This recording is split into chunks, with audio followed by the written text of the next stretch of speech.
Yeah, I just wanna be great. Hello. Right then, day 11 on the Courier exchange. Like I said on the last video, I keep talking like this because I haven't put these videos out yet. So, on day 11 I haven't put it out, so I'll put them all out together at some point. Because I'm always at fucking work. So yeah, day 11, we got a job yesterday. We're going down to Leeds for a company. So my wife's off work this week, so she's been having a lie in. She still prepares my sandwiches every night before, like I'm 12, it's cool. So I treated myself to a McDonald's breakfast. I know it's naughty, it's eating into my bottom line, but I'm normally doing 12-hour days, so I think started off with a breakfast is fine, and a coffee. So I've still got my flask and my sarnies and everything for later. It's a Friday. Now, this is only my second Friday. Last Friday was really good. I mean, I grafted. But I think on a Friday, my personal feeling, I don't know if this is right or wrong, I'm a fucking newbie, is I think the guys kind of must be heading home. Some of the guys who's been tramping or sleeping in the vans and things are probably heading home, so they're not likely to take jobs they would do where they're going to sleep over. That's only my feeling. So I went quite cheap this morning to get moving. Again, I'm trying to build up my own kind of policies in my head that could change in any second. But, bidding quite cheap to get moving, to get you out there, to see you've earned something that day, and then see what comes on the exchange later. I've put my future journey in as where I'm heading. It's more Wakefield than Leeds, but if anything comes up while I'm down there, so I should be down there for about 10:30. I'm early. I'm always early. I'm just sitting in the car park. I've been and fueled up from yesterday, and I've got no idea what I'm picking up. So that's me theme today. So shippers, we rely on each other. It's a symbiotic relationship. It's a fucking beautiful word. Yeah, shippers need us, we need them. But I'm starting to see patterns quite early where some shippers do not put on what you're picking up, mainly because it's recognised as maybe not the best job. So I don't want yesterday it was car parts. Yeah, probably is not the best job. I didn't fucking mind it at all. I do that every day of the week. But I'm guessing if they take the piss out of you, I think I had 11 packages, but there's nothing saying that was a fucking 111 packages. There's other ones where it's just nothing at all, and then you get there and it's a oversized pallet, or you're handballing or whatever. So they're doing it on purpose, which I think is wrong. The feedback system is, you can tell quite early on, I think is broken, and I'll tell you why. When you're new, you don't want to get any negative feedback. You never want to get negative feedback, whether you're new or fucking really experienced. So when the shippers, it asks you 3 questions. Did they pay on time or did they pay early? This is when you're giving feedback about a shipper. Was there enough details, and would you use them again? Everybody's just like, yeah, because they didn't want to be that guy who's like, oh, fucking didn't put a negative on, didn't use him, or didn't put a neutral on. But in all honesty, it's probably 1 in 10 jobs that's got all the details. The rest of them is just like, they're putting not applicable. It's a small van, not applicable for the load, and you turn up and it's like, so it makes you look kind of unprofessional. So you're getting there, you're supposed to be a courier, you work on their behalf, so you turn, you say you're picking up for Billy's Logistics. What you come for, mate? No idea. Alright, So I know this game, it's kind of like Chinese whispers. So to give the shippers some defence, their customer might have just rang up and said, can you send a van, I need to pick a parcel up, it's on your box. So the guys are putting not applicable, but just put box. Anything will give you an idea what it is. Do I need to prepare beforehand? Now we get all my fucking straps out, all the rest of it, to strap a load down. That's kind of me, and it's not a moan by any means, I get it, it's business. They need to get the work out there to try and win that job. It's the same with pricing. Now this is going to be my bugbear going forward. I'll help anybody You know, if it was somebody I'd use regularly and said, listen, we're really stuck, can you fucking help us? I'd help people. But there's shippers put jobs on. So there was one on yesterday, and it was something like trolley, and it was going from Harrogate to Aberdeen. So it's, you know, it's 300 plus miles. Can anybody do this for 40 quid as a backload? So they're hoping somebody's passing, they'll toss a trolley on for 40 quid. No. How the fuck did you get in a position where you want to move a package from Harrogate to Aberdeen for 40 quid as a shipper? That should be the conversation you're having with a fucking customer to say, no. How the fuck do you think you're going to get something from Harrogate to Aberdeen for £40? What fucking world do you live in? So, no. And if people are doing them, and I know it's a backload, and you might be passing and thinking for fuel and that, just no. We need these, and this sounds really fucking horrible, we need these businesses to stop doing that or fucking stop being on the exchange. These are the ones that, and if some idiots are doing them and come on, we've got 20 quid in this or whatever. If it's a favour for a shipper you've done work for before, fair enough. You know, I done one yesterday. Where the guy was, it's only a few miles, we've got like fucking £30 in it, we did for 25 quid, and it was taking a pharmacy box from Boots to an old people's home. I was in Glasgow anyway, fair enough. But Harrogate to fucking Aberdeen, that's just wrong, like.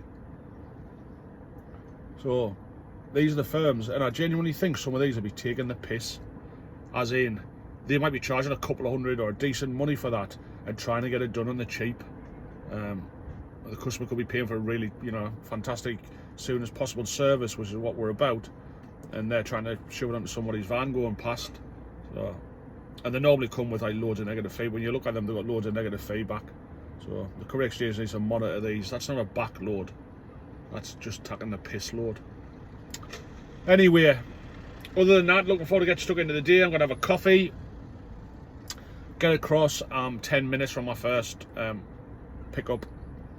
And it's not pick up till 9 o'clock, so got out, got fueled up by the time you get your van sorted and things, and then we'll get down to Leeds and I'll update you as if anything else comes off later today. So yeah, it's a Friday, before I lose track.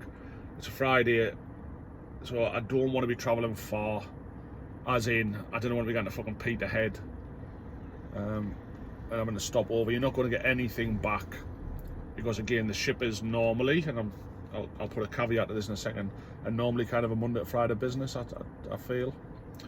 The last night when I got home and I was relaxed and, you know, had some food, showered, I got in, sitting on the settee watching the telly, and a couple of jobs come on. One of them was close to me up to Edinburgh, one of them was close to me just around the doors. So there is work on a night time, which gives you a little bit of hope that if you have a really shitty day, which is going to happen, it's happened to me already, that there is work coming out tonight, so you can kind of recover your day, so to speak. So yeah, still enjoying it. It's hard graft, it's long hours, but yeah, still enjoying it. Out of that corporate kind of rat race. I'm just rat racing for myself now. Yeah, nervous still, you know, everything's in the van. She has got this little tinny rattle thing on the front end when she's slow, so I suppose the mechanic need to get that in, but it's getting it in. They did. Mechanics now don't work fucking weekends anymore. So I've got pals since school who were mechanics, and we used to call it fiddle, you know, cash in hand work. So they'd work for companies who were shitty peers, and these guys would kind of do work in the lunch hours or at a weekends, you know, in between jobs. You had to drop your car off in the morning, pick it up on a night, and so you were getting brake pads done, and it was cheaper than paying. They'd buy them, they'd buy the pads themselves from a supplier and put them in for you or whatever. But mechanics are in short supply, so they're fucking minted. I was talking to Ant the other day, a pal of mine, and he's like, I didn't even do weekends now, mate. I do Monday to Friday. I didn't need any cash in hand work. Making decent money. I get to spend time with the family. And you're like, fuck, you know. So I made contact with a pal of mine, Darren, who's my mechanic.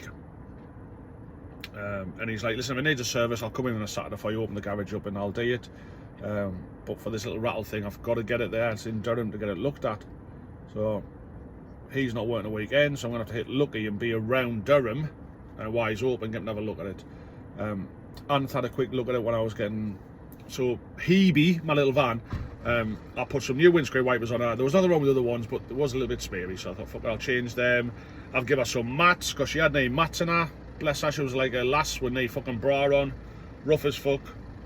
We got some bits and bobs for her, put some additive into the fuel to clean her through, until I can get her serviced. She's just been serviced when I bought her 2 weeks ago, and the timing belt was done.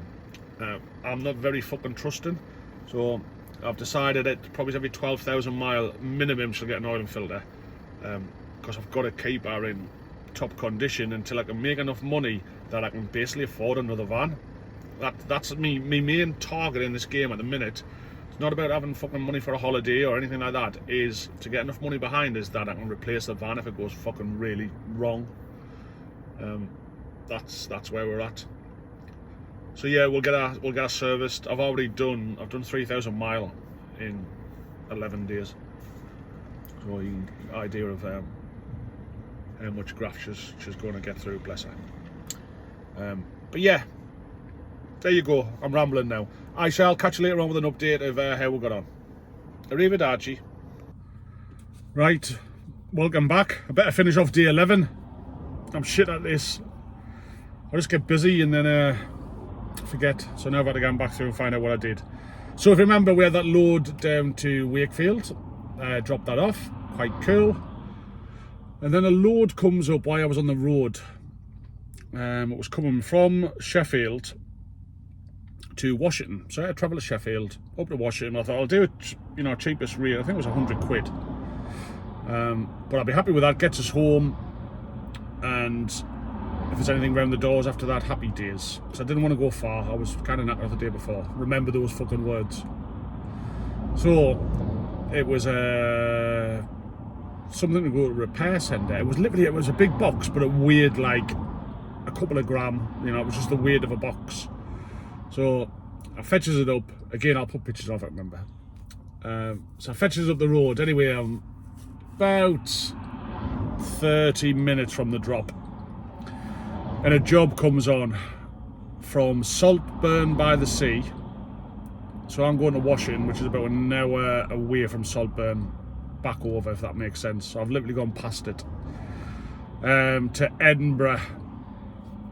They'd be picked up by 3:20. I was due to drop off at 1:20, something like that, 1:30. 174 mile, if I remember correctly. So I was like, oh, fuck, I'll put a bid in for it. So by the time I get back at that, I'll just put 200 quid. Lassie rings us. Do you still want that job to Edinburgh? Yeah, no about that. Sends it through. So I'm already tired. I've now just got a job to Edinburgh. It's only middle of the day. So I rings the wife because she was off work on holiday. And I says, listen, Dawn, I've just been in a job to Edinburgh. And she's like, you said you weren't going to, you were tired. I said, I know, but I've got a plan. If I pick you up, so if I drive up on me hire and reward side of my insurance and I get tired coming back, wife can just drive the van back on her insurance. That was my plan. So anyway, Aganza gets it, and it was a lovely job, to be fair. So I'll tell you the full story behind it before I tell you the details. So the full story behind it was a young girl, diabetic, and 4 of her pumps had failed. She was in Edinburgh, so she basically had until 8 o'clock that night before she needed to put on medication and all this kind of stuff. So that's what I was running up. There was nobody in at the address. They were just leaving it on the step. So I just took a picture, picked it up, loads it in the van, puts it under the cargo net, heads up the road, picks the wife up and drives up to Edinburgh. It was right in the centre of Edinburgh. It was like literally I was parked on a street that had like yellow lines, blue lines, black lines, skull and crossbones, we will kill you if you fucking stop here. But I had no choice. I stopped, put my hazards on, and a bloke walks up to us in the street and I thought, this prick's got to fucking tell me off for parking. I was not in the mood for it, even though I was in the wrong. And the guy was like, oh, you've got a parcel for such and such. And I was like, yeah. He went, oh, this is here. And the young lassie come down and she explained it, tell the story and that. So it was quite nice. So anyway, I was back in the van. I said, listen, I still feel fine, darling, unless you want to drive. And she was like, no, you can drive. So I literally drove all the way back. So it was nice to have company. I had the wife in the van, wandering up to Edinburgh and then back. And that was it. That was day 11 finished. So I'll do the rest of the days now. I'll catch up while I'm sitting in this lay-by waiting for a job. I am literally on the A69, about 10 miles away from Hexham. I've pulled up because I'm close enough in my radius to pick up work from home for tomorrow or sorry for this afternoon. That's where we're at. Okay, I've Wiedersehen.